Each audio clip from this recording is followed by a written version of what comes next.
buenas noches a todos. Es un privilegio otra vez estar con cada uno de ustedes. Les voy a invitar a buscar el libro de Mateo, capítulo 24. Quiero primeramente que me sigan en las escrituras, que puedan buscar los textos que mencione y que los escudriñen juntamente conmigo. Es nuestro deber como creyentes ser como los bereanos, que debemos de escuchar, debemos de examinar, debemos de comparar con la escritura lo que estamos escuchando. Si va de acuerdo a la escritura, lo incorporamos, lo creemos, lo aplicamos a nuestra vida. Si no, entonces podemos ponerlo a un lado porque no es lo que Dios habla o lo que Dios nos está diciendo. Esa es la primera cosa. Así que busque su Biblia y siga en la palabra de Dios lo que vamos a estudiar. La segunda cosa que quiero que sepan es que vamos a estudiar un tema que es no esencial. Es importante, pero no es esencial. Algunos no creen en estas cosas de esencial y no esencial, o temas secundarios, pero no es el tiempo de explicar esto ahora. Pero quiero que sepan que el estudio de hoy no es un tema esencial. Temas esenciales son la persona de Cristo, la persona del Espíritu Santo, la Trinidad, Dios mismo, Dios el Padre, la autoridad de la Biblia, la salvación, el Evangelio.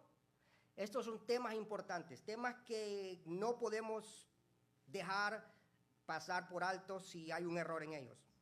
Sin embargo, hay temas que no son esenciales y que no solamente eso, sino que se prestan fácilmente a ser controversiales. Así que el tema que vamos a hablar hoy es además controversial. Quiero hablar hoy y contestar la pregunta: ¿pasará la iglesia por la tribulación? Si usted ha notado, en los últimos años especialmente, usted puede ver que hay un gran número de creyentes, de cristianos, predicando en internet, en la televisión, en donde sea que usted lo escuche, en contra de un arrebatamiento, y otros creen sí en el arrebatamiento, pero creen que va a ser al final de la tribulación. Antes de contestar esta pregunta, quiero decirles, si no lo sabía, que en nuestras asambleas han habido hombres que creen o creyeron que la iglesia iba a pasar por la gran tribulación. Por ejemplo, el famoso hombre de fe, Jorge Müller, él creía firmemente de que la iglesia iba a pasar por la tribulación. ¿Sabía usted eso? Uno de nuestros fundadores de nuestro movimiento, de las asambleas, Jorge Müller, un gran hombre de Dios, leía la Biblia 4 veces al año, meditaba en ella cada día, y él llegó a la conclusión, después de estudiar los pasajes, los versos en la Biblia, de que la iglesia iba a pasar por la tribulación. Juan Nelson Darby, otro fundador de nuestras asambleas, un gran hombre de Dios, pensaba que la iglesia no iba a pasar por la tribulación. Y aquí vemos los dos puntos de vista. Una perspectiva pretribulacional, la de Juan Nelson Darby, creyendo de que la iglesia no pasa por la tribulación. La iglesia se va antes, en el arrebatamiento. Y ahora tenemos una perspectiva post-tribulacional en Jorge Müller, el cual creía que la iglesia sí iba a pasar por la tribulación, y al final de la tribulación entonces el Señor regresa. Bueno, usted y yo no podemos ni debemos nunca creer algo porque fulanito de tal lo cree así. Nunca tampoco debemos de creer algo porque las asambleas nuestras lo creen así. Eso es una mala y errónea idea de hacer nuestra teología.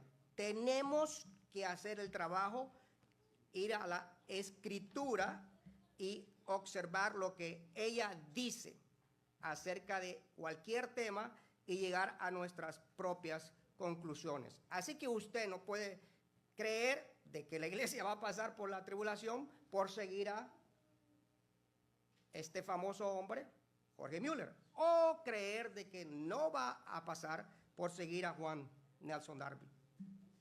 Pregunta, y esta es una pregunta muy seria, y estoy haciendo una introducción larga porque es importante más la actitud que tenemos con respecto a temas cuando diferimos que el tener una creencia sólida y una convicción de algo que creemos. ¿Qué pasa cuando usted y yo tenemos posturas diferentes? ¿Cuál debe de ser nuestra actitud? ¿Cómo debo de reaccionar a que usted difiere en un tema o en una doctrina? ¿Cómo debo de tratarlo? Recuerden, otra vez enfatizo, temas no esenciales y de remate controversiales. Así que voy a responder a esta pregunta con dos historias y voy a tratar de hacer las historias rápidamente porque el tiempo me está avanzando para entrar al tema en sí y ver la escritura. ¿Cuáles son las actitudes? Bueno, la primera historia va a narrarnos la actitud que no debemos de tener. La segunda historia que voy a contar va a narrarnos, va a ilustrarnos la actitud correcta que debemos de tener cuando tenemos posturas diferentes, tal como Juan Nelson Darby y Jorge Müller, ambos en nuestras asambleas. Ahora, usted puede tener diferencias con otros hermanos de otras asambleas. Eso no tiene nada que ver, hermano, de que él sea de otra asamblea. La misma actitud tenemos que tener para con ellos, aunque no sean de nuestras asambleas, porque son nuestros hermanos. Van a estar con usted y conmigo en el cielo. Primera historia, la historia de Jorge Whitefield y los hermanos Wesley. Estos hombres eran hombres de Dios. Quedaron en la historia porque estos hombres fueron usados poderosamente para despertar el alma de miles de personas hacia Cristo. Estos hombres fueron los hombres que Dios usó para hacer un gran avivamiento. Estos hombres trabajaron juntos en la más estrecha armonía que podían tener los hombres. Trabajaron hombro a hombro, como iguales. Trabajaron en evangelismo y trabajaron en pastoreo. Así que estos hombres, tanto los hermanos Wesley, Carlos y Juan y Jorge Whitefield, eran hombres que se llevaban muy bien. Había un respeto tremendo entre ellos. Se trataban con mucha amabilidad y con mucho amor.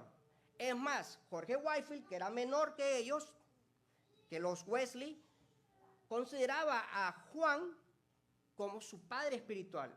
Y un día tuvo ciertos problemas en su vida, no eran morales hasta donde yo sé, eran problemas luchando contra Satanás en cierta manera.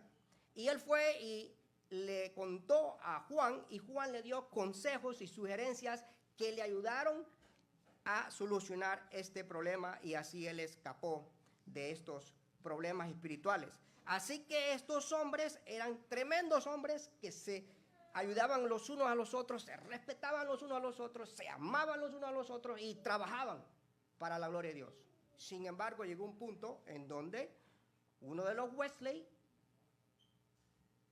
puso en libro una doctrina, predicó sobre esta doctrina y a Jorge Whitefield no le pareció.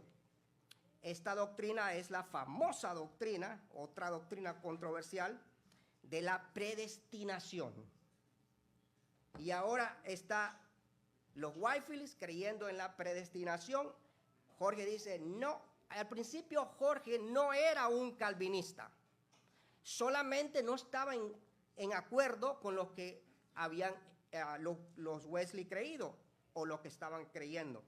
Así que este fue el inicio del gran problema de debates aún airados y de problemas entre ellos personales a tal punto de que Whitefield se fue y se separó de ellos y se rompió la comunión, se rompió el, el grupo y se dividieron en dos. Ya saben, entonces unos siguieron a Jorge y otros siguieron a los Wesley. Ahí están entonces los dos, ninguno cediendo, y lo que hace Wesley es que escribe un sermón y va y da un sermón muy apasionado al cual intitula Gracia Gratuita, enfatizando de que Dios salva por pura gracia, lo cual es correcto, ¿verdad? Ahora Whitefield responde, y aún se invitaban a las iglesias de ellos, no habían dejado esto, va y predica a la iglesia sede de Juan y de Carlos Wesley, y da un sermón poderoso, apasionado, pero imperioso y arrogante acerca de los decretos divinos de la elección de Dios. Al lado de él estaba uno de los Wesley sentado furioso. ¿Qué le parece? Esto es lo que estaba ocurriendo. Un hombre, entre ellos, que era un hombre de Dios, se acercó a ellos, trató de unirlos, trató de que hablaran, trató de que se volvieran a estar en armonía, pero no lo logró. Pero al final, al cabo, pasó el tiempo y estos hombres, como hombres de Dios, claramente se dieron cuenta, no estamos bien. Así que regresaron, hablaron y armonizaron otra vez, se reconciliaron, y los líderes, por lo menos Whitefield y los Wesley, volvieron a tener una comunión entre ellos. Los seguidores de ambos nunca se volvieron a unir. Y eso es triste, ¿verdad? Porque los seguidores algunas veces son más aférrimos a algunas cosas. Estos hombres decidieron realmente volver a la armonía, estar con Dios y no vivir de esa manera, atacándose los unos a los otros. Y volvieron a trabajar juntos y tomaron decisiones. Una de las decisiones fue que iban a trabajar, si iban a trabajar en algún lugar donde ya había una asamblea calvinista, entonces mejor se iba de ahí. O si había una asamblea de los Wesley, entonces no iban a trabajar ahí, dejaban que ya esa asamblea creciera en ese lugar. Al final los hombres volvieron en verdad a tener una íntima comunión. Al final de la vida murió primeramente Whitefield. Él escribió a Carlos describiéndolo como mi muy querido y viejo amigo. Le llamaba a Juan su honorable hermano. Y antes de morir, Whitefield les dio una señal de una comunión indisoluble con ellos, y escribió y dijo que en el corazón de él había un afecto cristiano a pesar de nuestra diferencia de juicio sobre algunos puntos particulares de doctrina. Realmente podemos aprender de ellos. Podemos aprender de estos hombres. Podemos aprender que podemos tener una actitud que perturba la obra de Dios en nosotros y entre nosotros. ¿Y qué produce cuando tenemos una actitud que perturba la obra de Dios en nosotros y entre nosotros? Uno, nos va a alejar el uno de los otros, como lo hizo en estos hombres. Dos, nos va a hacer atacarnos los unos a los otros, con palabras, con predicaciones, con publicaciones, cuanto más. Y nos va a hacer agruparnos en bandos doctrinales, este siguiendo a fulanito y este siguiendo al otro fulanito. No podemos ni debemos tener esa actitud. Segunda historia, también de personas que tenían diferencias con respecto a cierta doctrina. Esta es más moderna. Este es el señor Ron Rhodes y el señor Martin. Walter Martin. Walter Martin fue un famoso predicador y fue un experto en religiones falsas. Ron Rhodes está vivo todavía y es un hombre de Dios y es un experto también en religiones falsas y escribe muchos libros. Pero cuando él se acababa de graduar de seminario, fue llamado por Walter Martin y le dijo que si podía entrevistarlo porque necesitaba a alguien que trabajara con ellos en el Instituto Cristiano de Investigación. Así que él fue y empezó a tener una conversación con Walter Martin, y esta conversación se tornó específicamente en los puntos doctrinales y teológicos que tenía Rhodes. Claramente, Martin quería saber qué es lo que cuál era la teología de Rhodes, y así que hablaron por más de una hora estos dos hombres. Y lo que quería Martin era evaluar cuán compatibles eran ellos en teología general. Así que hablaron y uno decía algo, el otro decía otro, y como pelotas de ping pong se decían las cosas el uno al otro. Pero lo decían con la mayor amabilidad y respeto posible. Estos dos hombres llegaron a la conclusión, después de intercambiar sus puntos de vista, que había mucho más que tenían de igualdad que de diferencia, que la diferencia era extremadamente mínima. ¿Qué es lo que creía Walter Martin? Walter Martin creía que la iglesia iba a pasar por la tribulación. Era un post-tribulacionista. Rhodes creía que la iglesia no iba a pasar por la tribulación. Era pretribulacionista. Pero los dos llegaron a una conclusión. Creemos más que suficiente, creemos lo mismo. Y lo que no creemos es solamente en un pequeño punto.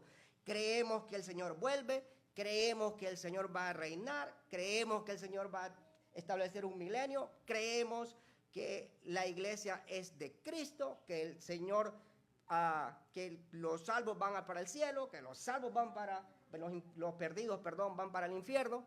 Lo único que diferimos, es claro, lo único que diferían era de que cuando la iglesia iba a ser arrebatada.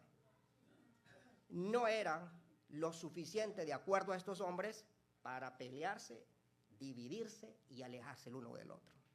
No era lo suficiente. Entonces podemos aprender de esta historia que podemos proponernos permitir la obra de Dios en nosotros y entre nosotros, a pesar de que algunas diferencias no esenciales existan entre nosotros. Hermano, yo le aseguro a usted que si yo me siento con cualquier hermano, en cualquier lugar, en cualquier país, en cualquier parte del mundo, va a haber algo en que estemos diferentes. Pero eso no es suficiente para pelearnos y para alejarnos el uno del otro. Entonces, es imposible, hermanos, estar de acuerdo al 100% en todo, especialmente en lo que no es esencial. Y es posible discutir temas controversiales en el poder del Espíritu. Y así lo debemos de hacer. Muy bien. Entonces, tenemos que admitir que hay temas, hay pasajes en la Biblia donde los estudiantes honestos deben de hacer su mayor esfuerzo por entenderlos, y aun cuando lo hagan, vamos a darnos cuenta que algunos estudiantes llegan a una conclusión diferente a la de otros. Y ahí tenemos que aprender a respetarnos. Entonces es nuestro trabajo buscar, estudiar los pasajes bíblicos, las dificultades en estos pasajes y llegar a nuestra conclusión delante de Dios. Y yo me pregunto, y yo le pregunto, ¿por qué Dios permite o permitió que su palabra se escribiera de tal manera que se pudiera llegar en algunas cosas a diferentes puntos de vista? ¿Por qué? Bueno, yo creo que primero, porque Dios quiere que usted y yo hagamos el trabajo, que estudiemos, que pongamos todo nuestro esfuerzo, nuestros recursos, que leamos la Escritura, que la estudiemos, la examinemos, la analicemos y lleguemos a nuestras conclusiones bajo el poder del Espíritu Santo. Y número dos, Él quiere darnos la oportunidad de amar y ser pacientes con otros creyentes que tal vez no tengan la misma postura suya. Y entonces Dios nos está dando la oportunidad de ser humildes y rechazar la arrogancia y el orgullo. Por eso creo que ocurre esto. Muy bien, ahora después de esta larga introducción, que era más un aviso para nosotros, contestemos la pregunta. ¿Pasará la iglesia por la gran tribulación? Mateo 24, verso 21. Dice así.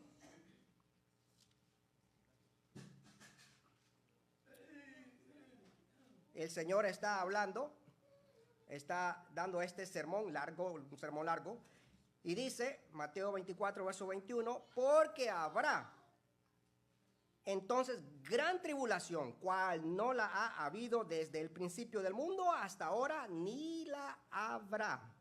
Ahora bien, el Señor Jesucristo era la verdad encarnada. El Señor Jesucristo no tendía a exagerar las cosas. El Señor Jesucristo decía algo y eso era lo que verdaderamente quería decir. Así que Él está hablando aquí de un tiempo aterrador, terrible, asombroso, que nunca ha pasado antes. Es un tiempo horripilante. Así que el Señor está describiendo y diciendo que va a haber un periodo de tiempo en donde van a ocurrir todas estas cosas. Primero, entonces, describamos el periodo. El periodo descrito. Este es nuestro primer punto. Bueno, todos los cristianos, sin lugar a duda, vamos a pasar y pasamos por tribulación. Si usted no ha pasado por tribulación, no sé en qué mundo está viviendo. Pero todos los cristianos pasamos por tribulación en forma general. La gente se burla de uno porque saben que somos cristianos. La gente nos rechaza, se nos alejan. No quieren tener mucho que ver con nosotros porque creemos en Dios. Hay una aflicción, hay una tribulación general por la cual todos los cristianos pasamos. No es eso a lo que el Señor se está refiriendo aquí. Se está refiriendo a algo mucho más serio, a tal punto que Él está diciendo claramente que nunca va a haber un tiempo como ese. Antes, mucho menos después. Así que, en pocas palabras, el Señor está describiendo un infierno en la tierra, si queremos decirlo de una manera muy gráfica. Así que primeramente la tribulación va a ser un evento severo. La palabra que se usa en el griego es, no sé griego hermano, lo voy a leer como está ahí, de donde lo saco del griego en mi programa. Es tlipsis, ese es el término que se le llama a la palabra tribulación, y lo que significa es esta palabra se utiliza para triturar el grano y convertirlo en harina. Ahora usted se imagina una trituradora, agarrar el grano y lo pulveriza. Esa es la idea de la tribulación. En ese tiempo va a haber un castigo, va a haber unos acontecimientos que el objetivo es pulverizar a los que están morando sobre la tierra. En ninguna parte en la Biblia usted encuentra este periodo descrito de buena manera. Por ningún lado, ni en el Antiguo Testamento ni en el Nuevo Testamento. La única cosa buena que se dice de este periodo es que va a durar 7 años, que el Señor lo va a acortar por causa de los escogidos. Es lo único bueno. De ahí todo es malo, es terrible. Moisés lo describe como el día de su aflicción. Sí, Moisés habló de la tribulación en el Antiguo Testamento. Sofonías lo describe como el día de la ira de Dios. Pablo le llama la ira venidera. Juan lo llama la hora de la prueba y la hora del juicio. Daniel lo describió como el tiempo de angustia, cual nunca fue desde que hubo gente hasta entonces. Muy similar a lo que leímos que el Señor dijo acerca de este tiempo. Un tiempo terrible. Según el profeta Sofonías, en Sofonías 1, verso 15, dice que es un día de ira, día de angustia, día de aprieto, día de alboroto día de asolamiento, día de tiniebla, día de oscuridad, día de nublado, día de entenebrecimiento, día de trompeta y de algaraza sobre las ciudades fortificadas y sobre las altas torres. Es un día terrible, horripilante, que nadie quiere pasar, lógicamente.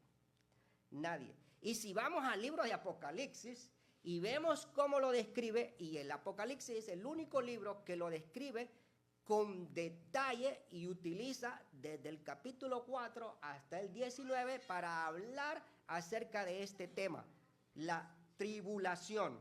Lo describe con acontecimientos portentosos, con granizo y fuego cayendo del cielo, con terremotos y claramente con maremotos ocurriendo en diversos lugares, con muertes por todas partes, muerte de los peces, muerte de los árboles, muerte de las personas.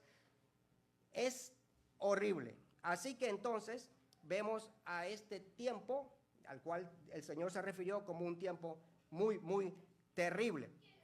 De remate, en ese tiempo, en ese periodo de tribulación, va a haber un hombre, un déspota, un malvado, que va a estar gobernando el mundo y va a estar siendo influenciado o dominado por el mismo diablo, el anticristo. Va a ser peor que Antíoco IV, que Nerón, Stalin y Hitler puestos juntos. Así que va a ser un terrible tiempo. Es un tiempo, un evento severo, pero además es un evento sorpresivo. Y usted me dice, ¿qué puede ser sorpresivo? Va a ser sorpresivo para los incrédulos, no para usted y para mí. Vamos a leer una porción. Vamos a Primera Tesalonicenses. Pablo está escribiendo a esta nueva iglesia, era una iglesia muy nueva, la iglesia de los tesalonicenses. Pablo escribió esta carta aproximadamente entre los años 49 y 51, o sea que no habían pasado ni siquiera 2 décadas después de la muerte del Señor Jesucristo, y él está escribiendo a ellos en el capítulo 1 de Primera Tesalonicenses y el verso 9, y está describiendo a los creyentes en Tesalónica y dice que ellos se convirtieron de los ídolos a Dios para servir al Dios vivo y verdadero. Y note lo siguiente: y esperar de los cielos a su Hijo, al cual resucitó de los muertos, a Jesús, quien nos libra de la ira venidera. Ahora note lo que Pablo acaba de decir en este pasaje. Primeramente está hablando de unos creyentes que están esperando a Jesús en cualquier momento. Eso se llama inminencia. El arrebatamiento, el rapto es inminente. Puede ocurrir ahora mismo. Ni siquiera vamos a terminar este mensaje y vamos a estar en la presencia del Señor y vamos a gozarnos de verlo cara a cara. Eso es lo que Pablo está diciendo. Este grupo nuevo de creyentes están creyendo en un arrebatamiento en que el Señor va a venir, se los va a llevar súbitamente y puede ocurrir en ese momento. Algunos post-tribulacionistas dicen que la primera iglesia nunca creía esto. Pues yo no sé de dónde se lo sacan, porque este versículo es muy claro. Para mí, Pablo está describiendo un grupo de creyentes que creen que Jesús podía venir en el tiempo cuando ellos estaban vivos, esperando de los cielos a su Hijo. Además, Pablo nos da el propósito del arrebatamiento. ¿Cuál es el propósito?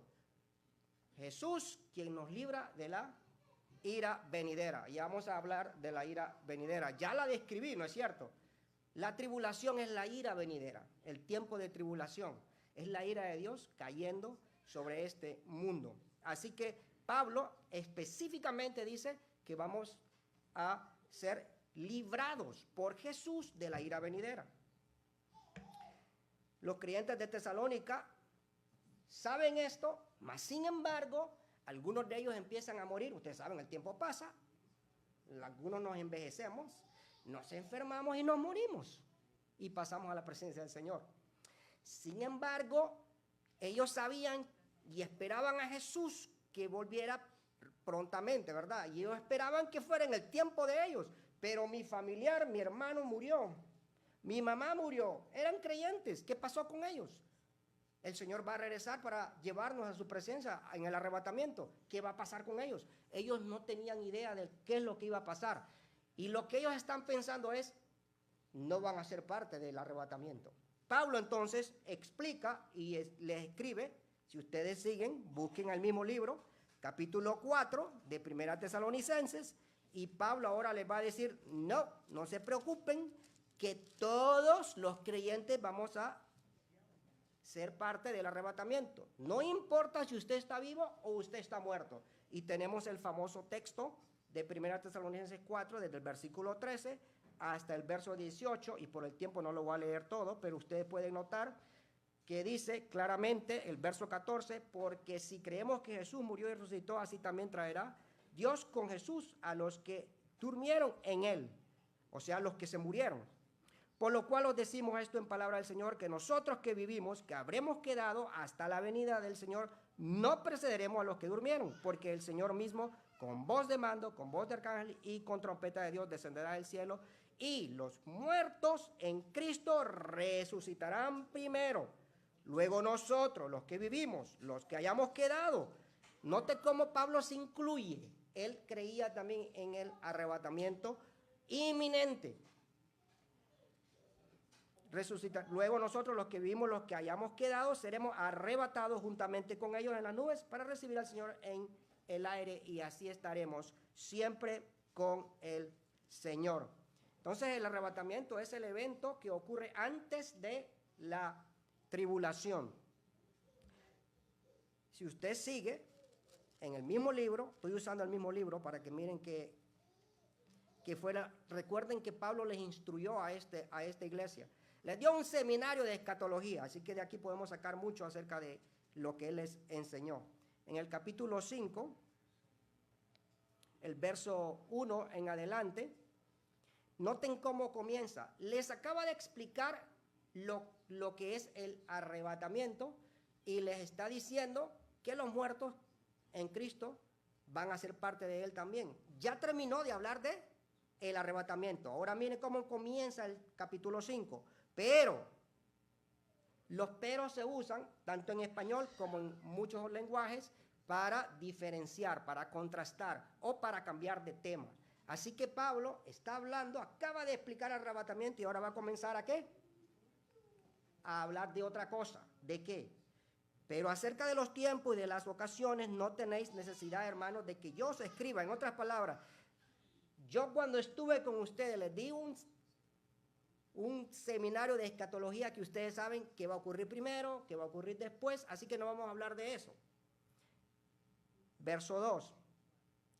Porque vosotros sabéis perfectamente que el día del Señor, ¿y de qué está hablando ahora? No está hablando del rapto, del arrebatamiento, está hablando del día del Señor.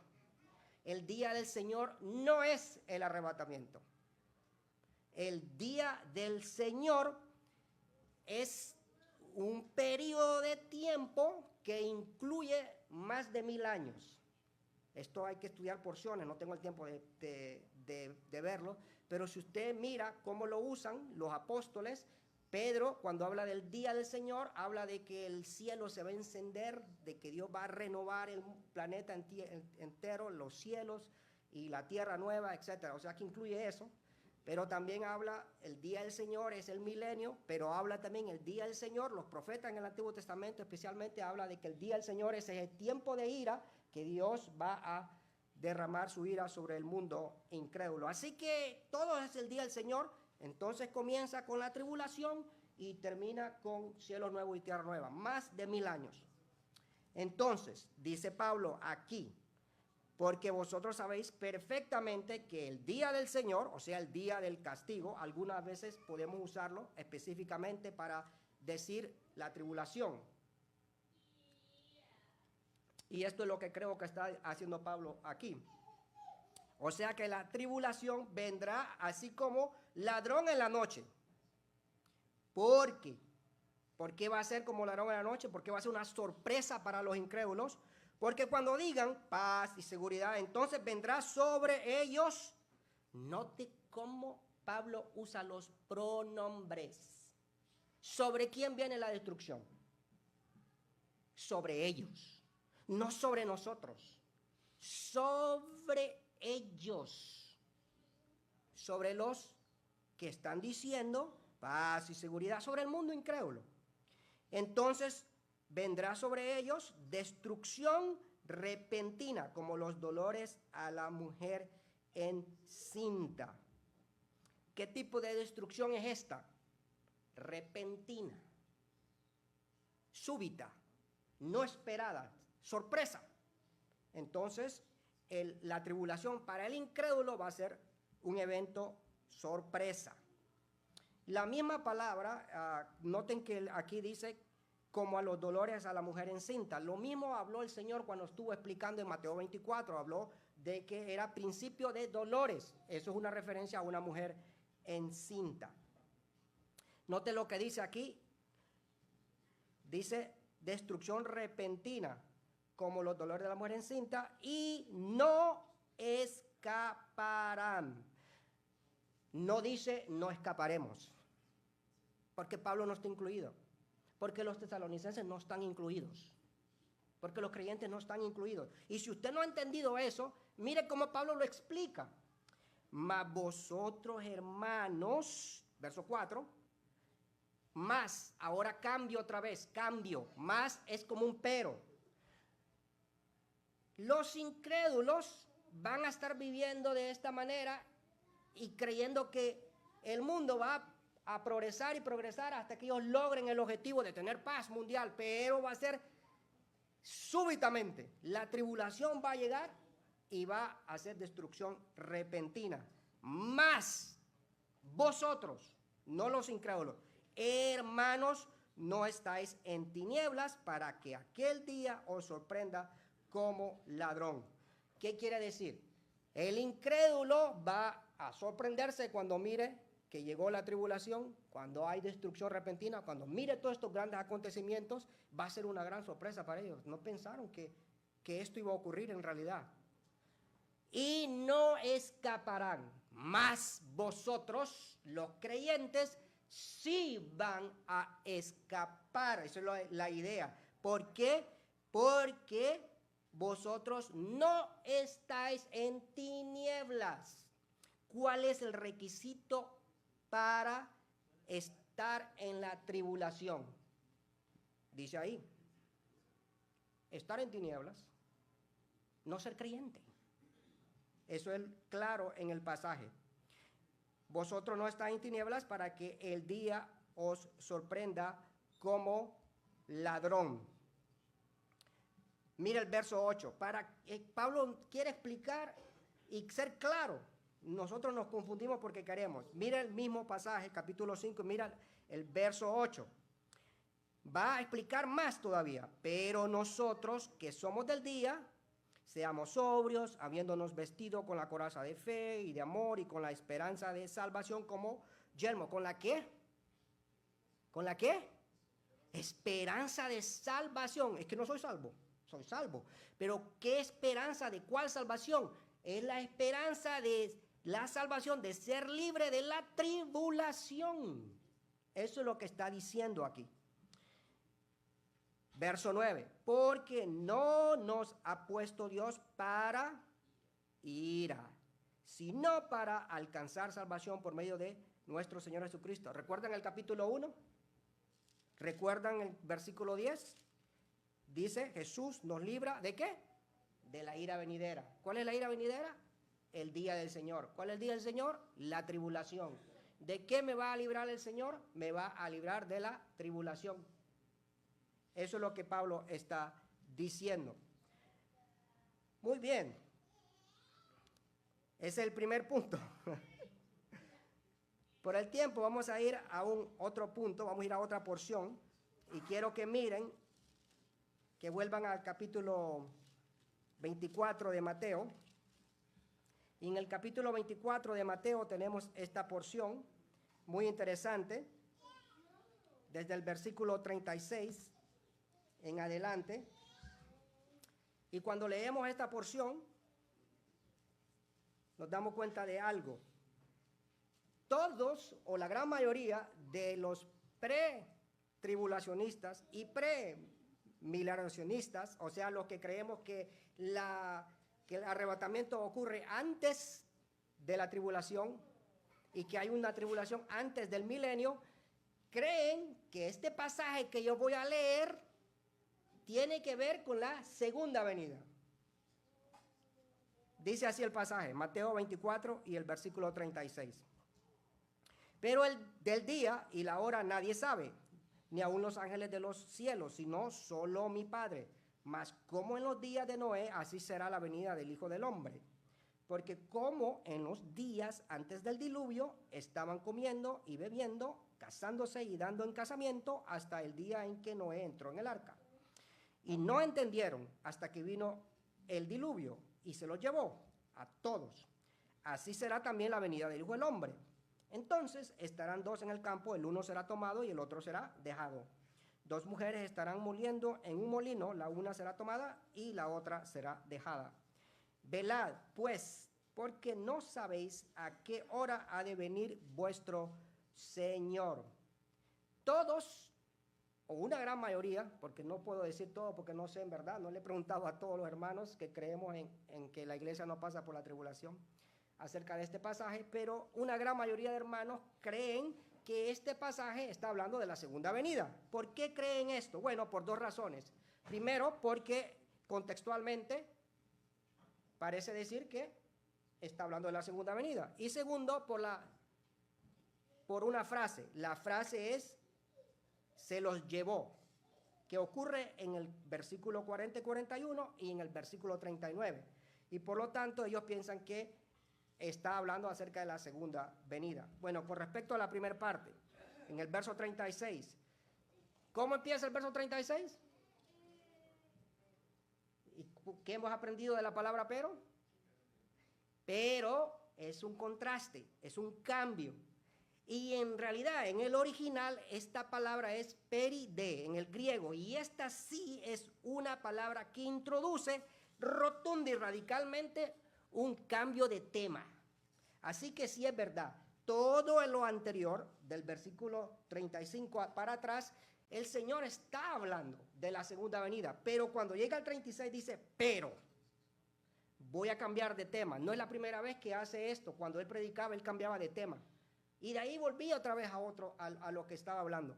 Y entonces ahora, este es el cambio, pero con respecto a la segunda frase, que es llevar, yo no sé griego, hermano, pero yo tengo un programa que me enseña las palabras en griego, en originales, y me las pone en inglés, me las pone en español, así que yo puedo ver qué realmente dice el texto en el griego. Usted no tiene que aprender griego hoy en día, solo tiene que tener ese programa. Así que cuando uno examina y se da cuenta, la palabra llevar en el verso 39 no es la misma palabra llevar en el versículo 40 y 41. En el versículo 39, cuando dice, se lo llevó a todos. Esa palabra es Eren. Yo no sé cómo se pronuncia, hermano. Así que no se preocupe por cómo se dice ni nada. Pero esa palabra en el griego original significa quitar, arrancar y significa matar. Tiene sentido, ¿verdad? Porque ¿qué pasó cuando el diluvio se lo llevó a todos? Se murieron. Está claro lo que pasó entonces. Esa palabra llevar ahí significa que murieron. Sin embargo, cuando usted va al verso 40 y al verso 41, cuando describe que dos van en el campo y uno es tomado y el otro dejado, o cuando las dos mujeres están moliendo, una es tomada y otra dejada, no es la misma palabra, porque entonces se murieron, ¿verdad? No, la palabra ahí es paralambano, que significa llevar consigo, tomar a cargo de, cuidar. Dos palabras completamente diferentes. Por lo tanto, esto implica que estos textos no están hablando de la segunda venida, están hablando del arrebatamiento. Eso es lo que está diciendo. ¿Por qué más podemos ver que está hablando del arrebatamiento? En el verso 36 dice claramente, pero el del día y la hora nadie sabe, solamente el Padre. El Señor Jesucristo aún como humano dijo, ni aún el Hijo sabe, ni los ángeles del cielo, solo el Padre. Ahora, esto no es verdad de la segunda venida, porque la segunda venida es, o sea, la segunda venida, la revelación, cuando el Señor vuelve al final de la tribulación, es fechable en cuanto ocurra el pacto de Israel con el anticristo y firmen ese pacto. Entonces de ese momento cuente 7 años, es exactamente cuando el Señor vuelve, es fechable, se va a saber exactamente el día cuando el Señor va a volver, o cuente en la mitad de la tribulación cuando ocurra la desolación, la abominación desoladora, 3 años y medio desde ahí hasta el final, 42 meses o 1260 días exactos, vuelve el Señor. O sea que no se puede estar refiriendo a la segunda venida, al retorno, sino es el arrebatamiento. Segundo lugar, si usted nota en los versículos 37, 38 y 39, no hay señales para el arrebatamiento, para el rapto. El Señor compara a este arrebatamiento con los días de Noé, dice, como en los días antes del diluvio. ¿Estaban qué? Comiendo y bebiendo, casándose y dando en casamiento hasta el día en que Noé entró en el arca. Note que él está diciendo, el arrebatamiento va a ocurrir en tiempos normales. La gente se va a estar casando, van a estar viviendo la vida, van a vivir bien, van a comer y el Señor va a venir por su iglesia. Eso no puede ser una descripción de la segunda venida de Jesús. Porque la segunda venida de Jesús, usted se imagina, han pasado 7 años, han pasado terremotos, han caído estrellas, han habido granizo, han habido maremotos, han habido muertes por todas partes, el mundo está en caos. No puede ser tiempo normal. Eso no es tiempo normal, eso es tiempo anormal. Es el tiempo que el Señor dijo como nunca ha habido antes. Por lo tanto, no es una descripción de la segunda venida. Por último, ya que se me acabó el tiempo, podemos ver que hay una separación. En el verso 40 y 42 hay una separación. Unos son tomados y otros son dejados. Unos son tomados y otros son dejados. Y ya describimos la palabra. La palabra para los que tomó es para que estén con él, para cuidarlos, para hacerse cargo de ellos. Por lo tanto, es el arrebatamiento. Entonces, es muy claro en las 2 porciones que hemos visto, en 1 Tesalonicenses y en Mateo 24, que hay un arrebatamiento y es antes de la tribulación. Que Dios hay muchos pasajes más, hermanos, que podemos estudiar y que pueden estudiar, pero por ahora podemos quedarnos con esto, que Dios pueda bendecir su palabra y pueda ayudarnos a tener esta esperanza bendita de que el Señor viene por nosotros y puede ser hoy, hermanos. Oremos. Señor Dios, te damos gracias por tu amor, por tu palabra tan clara para nosotros. Gracias porque, Señor, tú nos has prometido esa bendita esperanza de tu regreso por tu iglesia, Señor, y puede ser hoy, puede ser en esta noche que estaremos contigo y ver tu rostro, Señor. Verte cara a cara, Señor. Ayúdanos entonces, Señor, a vivir de una manera santa, pura, dedicada, devota a ti, Señor, porque no hay otra manera de vivir con esta expectación de que tú vienes por nosotros. Bendice nuestras vidas, ayúdanos a servirte en este mundo, que seamos de bendición los unos para con los otros. En el precioso nombre del Señor Jesús te lo pedimos. Amén.